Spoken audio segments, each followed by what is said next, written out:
Sir నమస్కారం sir. నమస్తే. చిరంజీవి గారు ఢిల్లీ వెళ్ళబోతున్నారు. అక్కడ కాంగ్రెస్ పెద్దల్ని కలవబోతున్నారు. అల్లు అర్జున్ గారు ఏదైతే తన చుట్టూ ఒక వివాదం క్రియేట్ అయిపోయింది గదా! ఆయన క్రియేట్ చేసుకున్నారని కూడా మనం మాట్లాడుకోవచ్చు. ఇప్పుడు దాని నుంచి అల్లు అర్జున్ గారు రెస్క్యూ చేయడానికి స్వయంగా మెగాస్టార్ చిరంజీవి గారు రంగంలోకి దిగి కాంగ్రెస్ పెద్దల్ని కలవబోతున్నారంటూ వార్తలైతే వైరల్ అవుతున్నాయి సార్. మరి ఇప్పుడు వైరల్ అవుతున్న వార్తలు నిజమెంతుంది? నిజంగా మరి కాంగ్రెస్ పెద్దల్ని చిరంజీవి గారు కలవబోతున్నారు. ఈ ఇష్యూ గురించి మీరేం చెప్తారు సార్? చిరంజీవి గారు ఢిల్లీ ఎందుకు వెడుతున్నారు అనేది అధికారిక సమాచారం లేదు. ఓకే. రెండోది ఆయన కాంగ్రెస్ పార్టీతో ఉన్నారా లేదా అనే విషయంలో క్లారిటీ లేదు. హ్మ్. ఆ మధ్య ఎప్పుడు కాంగ్రెస్ పార్టీ ఆయన మా సభ్యుడే అని చెప్పేసి క్లెయిమ్ చేసుకోవడం మనం చూసాం. అయితే టెక్నికల్‌గా ఆయన రిజైన్ చేయలేదు కాంగ్రెస్ పార్టీకి. రిజైన్ చేయలేదు కానీ ఆయన ప్రయాణం ఇటీవల కాలంలో భారతీయ జనతా పార్టీతో కొనసాగుతోంది. చాలా క్లియర్‌గా మొన్న ఆయన ఆంధ్రాలో కూటమి ప్రభుత్వం రావాలి అని కోరుకున్నారు. తమ్ముడు అటువైపు ఉండటంతో ఆయన కూడా ఒక వీడియో చేశారు. ఇలా అంటే మోడీ గారు ఆంధ్ర ప్రాంతానికి ఎప్పుడొచ్చినా చిరంజీవి గారికి ఒక స్పెషల్ సీట్ వేస్తూ వస్తున్నారు. ఆయన అల్లూరి సీతారామరాజు విగ్రహావిష్కరణకు వచ్చినప్పుడు చిరంజీవి గారిని పిలిపించుకున్నాడు. కృష్ణ గారు బతుకున్నారు అప్పటికి. సీతారామరాజు పేరు ఒక జనరేషన్కి తెలియజేసినటువంటి కృష్ణ గారిని కాకుండా చిరంజీవి గారిని పిలిచి ఆ వేదిక మీద నుంచోబెట్టుకున్నాడు ఆయన. అలాగే సోము వీర్రాజు గారు ఆయన నేతృత్వంలో ఆంధ్ర భారతీయ జనతా పార్టీ నడిచినంత కాలం చిరంజీవి గారి ఆశీర్వాదంతోనూ వారి సలహాలతోనూ ఆయన పనులు చేసేవాడు. అలాగే ఆ మధ్య ట్రిబుల్ ఆర్కి సంబంధించినటువంటి వ్యవహారంలో కూడా చిరంజీవి గారు అమిత్ షాని కలవటం ఇవన్నీ చేస్తూ వచ్చారు. ఆయన మోడీ గారి ప్రభుత్వం పట్ల చాలా సానుకూలంగా ఉంటాడు. బాలరాముడి మందిరాన్ని ఓపెన్ చేసినప్పుడు కూడా ఆవిష్కరించిన సందర్భంలో కూడా చిరంజీవి గారు ప్రత్యేక ఆహ్వానితుడిగా హాజరయ్యారు అక్కడికి. అలాగే చంద్రబాబు నాయుడు గారి ప్రమాణ స్వీకారం సందర్భంగా చిరంజీవి గారిని పవన్ కళ్యాణ్ని విడిగా పక్కకు తీసుకొచ్చి వాళ్ళిద్దరి చేతులు పైకెత్తి ప్రధాని మోడీ ప్రజలకి అభివాదం చేయటం అనేటువంటి ఒక సన్నివేశం చూస్తే చిరంజీవి గారి ఇటీవల కదలికలన్నీ కూడా టువర్డ్స్ ఎన్డీఏ కనిపిస్తున్నాయి. ఇప్పుడు ఆయన ఢిల్లీ వెడుతున్నాడు అనగానే చిరంజీవి గారు ఢిల్లీ ఎందుకు వెడుతున్నారు అనేది వేరే కూడా, ఆయన ఏదైనా పని మీద వెళ్ళొచ్చు. అయితే ఇప్పుడున్న స్పెక్యులేషన్ ఏంటంటే రేవంత్ రెడ్డిని కంట్రోల్ చేయటం అనేది ఆపరేషన్. ఇది అల్లు అర్జున్ని కాపాడటం కోసం మాత్రమేనా, లేకపోతే వీళ్ళు ఒక మాట అన్నారు నిన్న, ఏ రకమైనటువంటి స్పెషల్ షోస్కి అనుమతులు ఇవ్వం, ఏ రకమైనటువంటి టికెట్ ప్రైస్ హైక్కి అనుమతించం అని చెప్పారు. కోమటిరెడ్డి గారు ఇంతకు ముందే అన్నాడు. అయితే అది సీఎం గారి నోట్లోంచి కూడా ఆ వాక్యం రావటం అనేది కొంచెం ఇబ్బంది పెట్టి ఉండవచ్చు. ఓకే. ఆ నిర్ణయం వలన రేపు సంక్రాంతికి రిలీజ్ అవబోతున్నటువంటి గేమ్ చేంజరు, అలాగే డాకు మహారాజు, సంక్రాంతికి వస్తున్నాం అనే 3 సినిమాల మీద ఎఫెక్ట్ పడే ఛాన్స్ ఉంది. పర్టికులర్గా గేమ్ చేంజర్ మీద పడే అవకాశం ఉంది. బాలకృష్ణ గారికి రేట్ల పెంపు తగ్గింపుతో సంబంధం లేదు. ఆయన ఈ గోలకు చెందిన మనిషి కాదు. గతంలో అఖండ కూడా తక్కువ రేట్లలో అక్కడ రిలీజ్ చేసినా ఆయన ఏమీ ఫీల్ కాలేదు, యుద్ధం చేయలేదు, గొడవ పడలేదు. దాని పద్ధతిలో అది నడుస్తుంది అనుకునే మనిషే తప్ప ఆయన ఈ విషయాలు పట్టించుకునేవాడు కాదు. గేమ్ చేంజర్కి అవసరం. దిల్ రాజు గారు ఆల్రెడీ చెప్పాడు, బెనిఫిట్ షోస్ డెఫినెట్గా ఉంటాయి. బెనిఫిట్ షోస్ కాదు, వాటిని ప్రీమియర్స్ అంటున్నారు. ఆ ప్రీమియర్స్ ఎలాగూ ఉంటాయి డెఫినెట్గాను. ప్రైస్ హైక్ కూడా ఉంటుంది అని చెప్పారు వారు అమెరికా వెళ్ళడానికి ముందు. పైగా ఆయన ఫిల్మ్ డెవలప్మెంట్ కార్పొరేషన్ చైర్మన్, ఆ హోదాలో కూడా చెప్పాడు ఆయన ఆ మాట. ఈలోపు ఈ మాటలు దొరికినాయి ప్రభుత్వం వైపు నుంచి. అది ఈయన వెళ్ళి మాట్లాడుకుని సానుకూలంగా నిర్ణయం తీసుకునేలా చేయొచ్చు. కానీ గేమ్ చేంజర్ టైంకి ఈ ప్రైస్ హైక్ చేయము అన్నటువంటి తెలంగాణ ప్రభుత్వ విధానంగా మారితే ఇబ్బంది అవుతుంది. కాబట్టి ఇప్పుడు పుష్ప రికార్డులని కొట్టాలి అంటే ఎవరికైనా సరే పుష్ప 2కి ఈ రికార్డు సాధించడానికి సహకరించిన అంశాల్లో ప్రీమియర్స్ అధికంగా పడుట ఒకటి దానికి తోడు ప్రీమియర్స్కి ఎక్కువ రేట్లు పెట్టి టికెట్లు అమ్మటం ఒకటి. అవును. మొదటి 10 రోజులు ఇతర సినిమాలకు ఇచ్చిన హైక్ కంటే కూడా డబుల్ హైక్ ఇచ్చారు. ఉమ్, అది ఇవన్నీ 3 అంశాలు కలిసి అది రికార్డు కొట్టగలిగింది. ఓకే. ఇప్పుడు ఇవేవీ లేకుండా ఆ సినిమా రికార్డు కొట్టడం అంటే చాలా శ్రమించాలి సినిమాలు. ఉమ్, అందుకని మాకు కూడా అవకాశాలు కల్పించండి, మేము ఆ రికార్డుని బద్దలు కొట్టేస్తాం అనేది అడగటం కోసం. అంటే ఆయన మేనల్లుడిని రక్షించడం కన్నా కూడా ఉమ్, ఈ నిర్ణయం పట్ల ఈ ప్రీమియర్స్కి అనుమతించము, అలాగే ప్రైస్ హైక్కి అనుమతించము అనే నినాదాల నుంచి తెలంగాణ ప్రభుత్వాన్ని యూటర్న్ తీసుకునేలా చేయటం కోసం కాంగ్రెస్ అధిష్టానంతో మాట్లాడి వారి ద్వారా ఒక మాట చెప్పించి పరిస్థితిని సానుకూలపరచడం కోసం ఢిల్లీ వెడుతున్నారు అనేది ఒక వార్త. ఓకే. మేనల్లుడిని కాపాడటం కోసం అనేది ఒక వార్త. ఉమ్, ఈ రెండిటితో పాటు అంటే ఈ రెండు కూడా కాంగ్రెస్ పెద్దలతో మాట్లాడి రేవంత్ రెడ్డిని కన్విన్స్ చేయటం. ఓకే. తనకు ఉన్నటువంటి యాక్సెస్, పైగా గతంలో కేంద్ర మంత్రిగా పనిచేశాడు ఆయన యూపీఏలో, ఇవన్నీ ఉపయోగించి, అలాగే ఆ మధ్య ఆయన్ని పర్సనల్గా ఇంటికి వెళ్ళి ఆయన్ని ఇంటర్వ్యూ చేశాడు కిషన్ రెడ్డి. ఉమ్, ఆ సందర్భంగా చాలా ఆత్మీయంగా మాట్లాడుకున్నారు. ఇప్పటికీ మీ డ్రైవరే నా డ్రైవరు, అంటే ఈయన చేసిన శాఖ ఆయన చేస్తున్నాడు, అదే ఆఫీస్లో నేను ఉన్నాను, ఇలా చాలా ఎమోషనల్గా ఢిల్లీ వ్యవహారాలు మాట్లాడుకున్నారు వాళ్ళు. ఓకే. సో ఇంకొక స్పెక్యులేషన్ ఏంటంటే ఈయన నేరుగా అధికార పార్టీ అంటే ఎన్డీఏ కేంద్ర నాయకత్వంతో మాట్లాడి వారి ద్వారా రేవంత్ని కంట్రోల్లోకి తీసుకునే ప్రయత్నం చేస్తారు అని కూడా ఒక వార్త బయట సర్క్యులేషన్లోకి వచ్చేసింది. ఎప్పుడైతే చిరంజీవి గారు ఢిల్లీ అన్నారో, ఢిల్లీ పర్యటనకు సంబంధించి అధికార సమాచారం లేకపోయినప్పటికీ ఆయన చిరంజీవి ఢిల్లీ అనే 2 పదాల వెనకాల ఇన్ని కథలు పుట్టుకొస్తున్నాయి. ఉమ్, ఇన్ని కథలలో ప్రధానమైన కథలు ఇప్పుడు 2 చెప్పుకున్నాం మనం. అవును. ఇంకొక స్టోరీ ఏంటంటే తెలంగాణ ప్రభుత్వాన్ని బర్తరఫ్ చేయించేస్తారా అని కూడా ఒక స్పెక్యులేషన్ మొదలైంది. ఉమ్, అంటే ఒక సినిమాకి సంబంధించిన గొడవ ఈ లెవెల్కి తీసుకెళ్ళి, అంటే అద్భుత రసంలో చెబితే ఏ విషయమైనా ప్రజలకు కనెక్ట్ అవుతుంది అనేది రేపు రిలీజ్ అవబోయేటువంటి గేమ్ చేంజర్ డైరెక్టర్ శంకర్ గారి నినాదం. పేదరికం గురించి మాట్లాడటం కూడా అద్భుత రసంలో చెప్పాలి అనుకునే బాపత ఆయన. అట్లా ఆ బాపత వాళ్ళు చిరంజీవి ఢిల్లీ అనేటువంటి ఒక లింకుని అద్భుత రసంలోకి తీసుకెళ్ళి తెలంగాణ ప్రభుత్వాన్ని బర్తరఫ్ చేసి రాష్ట్రపతి పాలన పెట్టి ఆర్టికల్ 356 ఏదో ఉంది కదా, ఉమ్, దాని కింద రద్దు చేయించేసి రాష్ట్రపతి పాలన పెట్టి సినిమా రిలీజ్ చేసేస్తారు అని కూడా కొంతమంది మాట్లాడేస్తున్నారు. ఇదొక ప్రమాదకరమైన ఆలోచన. ఓకే. ఏది ఇప్పుడు నిన్న జేఏసీ వాళ్ళు అక్కడ అల్లు అర్జున్ ఇంటి దగ్గర పూల కుండీలు పగలగొట్టగానే ఇన్ని సంవత్సరాల తర్వాత కూడా విద్వేషం ఉందా? ఆంధ్ర వాళ్ళ మీద విద్వేషం తగ్గలేదా? అసలు ఇక్కడ ఉండటం కన్నా ఆంధ్ర వెళ్ళిపోవటం బెటరు అని ఎలాగైతే కొంతమంది ఆంధ్ర ప్రాంతపు జ్ఞానులము అని చెప్పుకునే వాళ్ళు మాట్లాడుతున్నారు, ఆ ఎక్స్ట్రీమ్ ఎలా చూసామో అలాంటి ఎక్స్ట్రీమే ఇది కూడా. ఉమ్, ఏది చిరంజీవి గారు తెలంగాణ ప్రభుత్వాన్ని ఏదో చేయటానికి వెళుతున్నారు అనేది.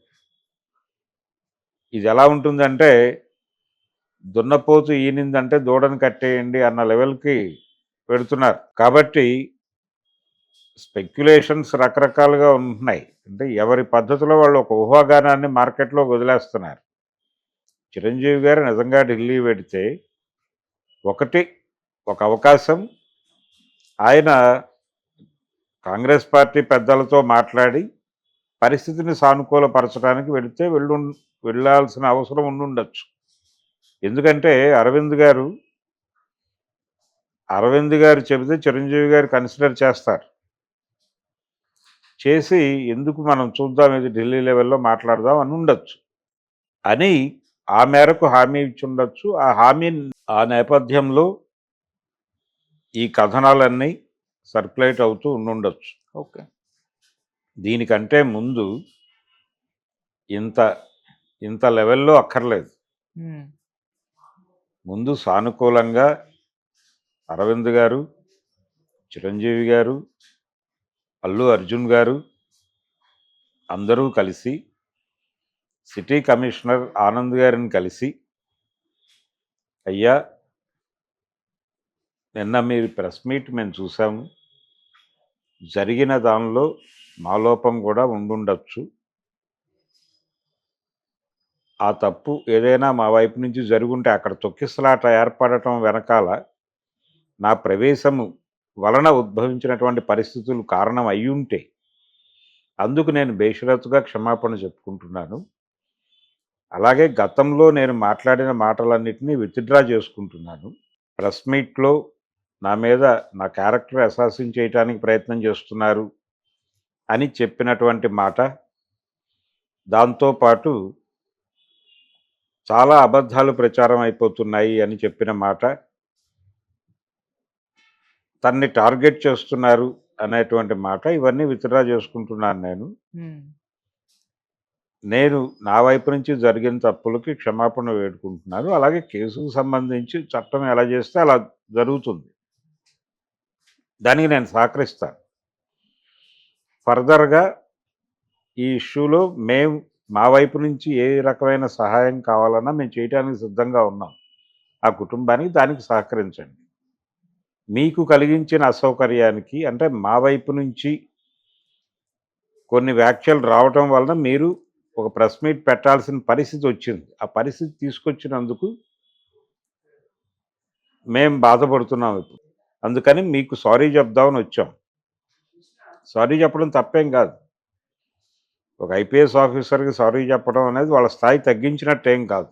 ఉమ్, చెప్పి అక్కడి నుంచి స్ట్రైట్గా కోమటిరెడ్డి దగ్గరికి వెళ్ళి కూర్చుని ఆయనతో మాట్లాడి, ఈ గ్రౌండ్స్లో జరిగింది ఇది, దయచేసి మర్చిపోండి, అయిపోయింది. ఇప్పుడు మీరు మేము కలిసి ఏం చేయగలం ఆ కుటుంబానికి ఆలోచిద్దాం. అలాగే మీ నాయకత్వంలో ఒకసారి ముఖ్యమంత్రిని కలుద్దాం అని వారితో సంప్రదించి, వారి నాయకత్వంలో సీఎం గారిని కలిసి హంబుల్గా అక్కడ కూడా ఇదే మాట్లాడి సమస్య సానుకూలంగా పరిష్కారం అయిపోతుంది. ఉమ్, దీనికి ఢిల్లీ వెళ్ళి హడావిడి చేయాల్సిన అవసరం లేదు. ఓకే. హైదరాబాదులో వీళ్ళందరూ కలిసి బయలుదేరితే 3 గంటల్లో సెటిల్ అయ్యే ఇష్యూ ఇది. ఉమ్, దీన్ని అనవసరంగా ఢిల్లీ లెవెల్లో తీసుకెళ్ళి, అంటే పొద చుట్టూ కొడుతున్నారు కానీ పొదలో కొట్టడం లేదని మనకు ఒక సామెత ఉంది. ఉమ్, అదే చేస్తున్నారు ఇప్పుడు. ఈ ఢిల్లీ వెళ్ళటం కూడా అదే. దీని తర్వాత ఇంకెవరో అమెరికా వెడుతుంటే అమెరికన్ ప్రెసిడెంట్తో ఇక్కడ ఇన్ఫ్లుయెన్స్ చేసి కేంద్ర ప్రభుత్వాన్ని ఇన్ఫ్లుయెన్స్ చేసేదాకా కథలు వెళ్తాయి. అందుకని ఇవన్నీ కాదు, ముందు తమని తాము అంచనా కట్టుకుని జరిగిన తప్పులో మన పాత్ర ఏమిటి అనేది ఒక్కసారి రివ్యూ చేసుకుని ఉమ్, హంబుల్గా ప్రపంచం ముందు అంగీకరించి బేషరతుగా క్షమాపణ చెప్పేసి ఒక్క మాట చెప్తే ఇష్యూ సాల్వ్ అయిపోతుంది. ఆ ఒక్క దగ్గరే ఆగింది. 3 ప్రశ్నలు అట్నుంచే వస్తోంది. ఒకటి, నువ్వు అంగీకరించటం లేదు, ఎవరిదో తప్పంటున్నావు, ముఖ్యంగా పోలీసుల వైఫల్యంగా చూపించే ప్రయత్నం చేస్తున్నావు, అది తప్పు అనేది ఒకటి. రెండోది, నువ్వు ఆ కుటుంబాన్ని కలవకుండా ఉండటానికి లీగల్ హర్డిల్స్ ఉన్నాయని చెప్తున్నావు, అది తప్పు. ఈయన వెడితే అక్కడ ఇంకేదో జరుగుతుంది అని బన్నీవాసు అన్నాడని ఆగిపోవటం కూడా అక్కర్లేదు. మీరు ఏదో గెటప్లో వెళ్ళండి, అక్కడికి ఎవరికి తెలియకుండా వెళ్ళండి, వెళ్ళి ఆ కుటుంబానికి ఓదార్చి వచ్చేసేయండి సైలెంట్గా. ఎవరికి అవసరం? మీరెవ్వరికి చెప్పకుండా రహస్యంగా మీరు వెళ్ళిపోతే ఎవరు చూశారు? ఇప్పుడు కొన్ని నిర్మాణాలు జరుగుతూ ఉంటాయి సినిమా హీరోలకు సంబంధించి, వాళ్ళు భయంకరమైన ఇమేజ్ ఉన్న హీరోలు కూడా. ఎన్టీ రామారావు గారి ఎన్టీఆర్ ఎస్టేట్స్ కన్స్ట్రక్షన్ జరిగేటప్పుడు ఆయన తలపాగా చుట్టుకుని ఒక లుంగీ వేసుకుని అలా నిలబడి దాన్ని పర్యవేక్షించి వెళ్ళిపోయాడు మెడ్రాస్, రోడ్డు మీద నిలబడి. ఉమ్, ఎవరికి అర్థమయ్యేది కాదు. ఎవరో అనుకునేవాళ్ళు జనాలు, ఎవరికి అవసరం? ఆయనంతటా ఆయన చెప్పుకుంటే తప్ప ఎవరికి తెలిసే అవకాశం లేదు కదా. అట్లా చాలా. చిరంజీవి తన ఐడెంటిటీని బయట పెట్టుకోకుండా వెళ్ళి పనులు చేసుకుని వచ్చిన సందర్భాలు అనేకం. కాబట్టి ఈయన కూడా అలా వెళ్ళి అక్కడ వాళ్ళతో మాట్లాడి, అక్కడ కండిషన్ చూసి డాక్టర్లతో మాట్లాడి వచ్చేయచ్చు. లేదు అక్కడ మీడియాతో మాట్లాడినా ప్రమాదం ఏం లేదు లోపలికి వెళ్ళాక. మీరు చేయవలసింది ఏంటంటే మీ ప్రైవేట్ ఆర్మీని బయట ఉంచి మీ అభిమానులకి మెసేజ్లు ఇచ్చి అక్కడికి రమ్మని చెప్పకుండా ఉంటే చాలు, అంతే. ఏమీ కాదు. ఓకే. ఎంతమంది ఎలా వెళ్ళటం లేదు. అందుకని కొంచెం తగ్గి, ఆయన తగ్గేదేలే అనుకున్నప్పటికీ కొంచెం తగ్గి సబ్మిసివ్గా వ్యవహరిస్తే తన ప్రకటనల్లో ఉన్నటువంటి అపసవ్యత, ఆయన మొదటి వీడియో దగ్గర నుంచి నిన్న ముఖ్యమంత్రి గారిని టార్గెట్ చేస్తూ మాట్లాడిన ప్రెస్ మీట్ వరకు ఆయన ఎక్కడా కూడా మొత్తం తప్పుని వేరే వాళ్ళ మీదకి నెట్టే ప్రయత్నం చేస్తున్నాడు తప్ప యూనిట్కి లేకపోతే డిస్ట్రిబ్యూటర్లకి, థియేటర్ వాళ్ళకి, తనకి దీనిలో ఏదో మేరకు ఏదో డోసేజ్లో సంబంధం ఉంది అనే దాన్ని అడ్మిట్ చేయటానికి ఇబ్బంది పడుతున్నాడు అనేది వాస్తవం. ఓకే. ఆ ఒక్కటి జరిపితే ఇమ్మీడియట్గా వాళ్ళందరూ కలుస్తారు. అది చేస్తే సరిపోతుంది. అంతకుమించి చిరంజీవి గారు ఢిల్లీ వెళ్ళి సోనియా గాంధీ గారితో మాట్లాడి, సోనియా గాంధీ గారు రేవంత్ రెడ్డి గారికి ఫోన్ చేసి వారిని ఢిల్లీ పిలిపించి మందలించి ఇంత అక్కర్లేదు. ఓకే. మోడీ గారితో చెప్పి తెలంగాణ ప్రభుత్వాన్ని బర్తరఫ్ చేయించి ఎన్నికలు జరిపి, ఇంకొక మాట కూడా, పుష్ప సినిమాలో ఆయన ఇంట్లో ఫోటో కోసం తన వైఫ్ అడిగిన ఫోటో ఇవ్వలేదని ఇవ్వను అని సీఎం అంటే సీఎంను మార్చేసి తనే ఒక సీఎంని అపాయింట్ చేసి ఆ సీఎంతో ఫోటో దిగి ఇంట్లో పెట్టాడు. ఇంత యుద్ధం నా కోసం, నా మీద ఉన్న ప్రేమతో జరిగింది అనేటువంటి అదే మూలాధారం సినిమాకి. సెంట్రల్ పాయింట్గా దాన్ని నడిపాడు డైరెక్టర్ గారు. కాబట్టి సీఎంను మార్చేసినట్టుగా ఇక్కడ కూడా సీఎంను మార్చేస్తాడా అల్లు అర్జున్ అనే లింక్ ప్రాతిపదికగా ఈ ఆర్టికల్ 356 గురించి చర్చ వస్తుంది. ఓకే. అందుకని ఇంత అక్కర్లేదు, ఇంత జరుగుతుందని నేను అనుకోవడం లేదు. చిరంజీవి గారు ఏదో పర్సనల్ పని మీద ఢిల్లీ వెళ్తూ ఉండుండొచ్చు. ఓకే. ఈ క్రమంలో ఇప్పుడు ఢిల్లీ వాళ్ళు లండన్ నుంచి వస్తున్నారు. గేమ్ చేంజర్ కూడా ఆయనకి ఇంపార్టెంటే. గేమ్ చేంజర్కి వెసులుబాటు గురించి మాట్లాడటానికి వెళ్ళాడన్నా కొంత సెన్స్ ఉంది. అంతవరకే చూడాలి విషయాన్ని. ఎలాగూ ఢిల్లీ వెళ్ళిన తర్వాత ఆయన ఏ పని మీద వెళ్ళారో అక్కడ ఎలాగూ మీడియా కళ్ళు కప్పి ఆయన తిరగలేడు. ఓపెన్గా చెప్తారు అక్కడ. చెప్పిన తర్వాత మాట్లాడుకోవచ్చు. ఈ స్పెక్యులేషన్స్ ఎందుకు, గొడవ. ఓకే. ఇన్ని ఊహాగానాలు అయితే సర్క్యులేట్ అవుతున్నాయి చిరంజీవి ఢిల్లీ టూర్ వెనకాల. కాంగ్రెస్ పెద్దలతో మాట్లాడి రేవంత్ని మందలించుట,